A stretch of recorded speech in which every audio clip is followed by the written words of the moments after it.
Success yoyote inaanza na idea. Idea ndio inayotawala dunia, wazo.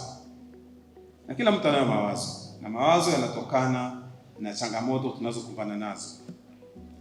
Changamoto za maisha ndio zinazoleta mawazo, zinaitwa wazo, ideas.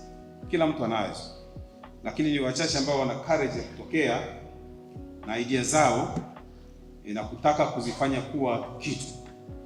Hapo ndio tatizo kubwa linapokuja. Hapa chuoni tuna matatizo tunayaona, changamoto nyingi. Sangine kunakuwa na upungufu wa maji, unaangalia mtandao wa simu sangine hakushiki vizuri. Una idea gani ambayo unadhani changamoto unaweza kuzunguka, unaweza kupambana nazo? Shida ya usafiri, mvua ikinyesha labda kunatokea mmomonyoko wa ardhi.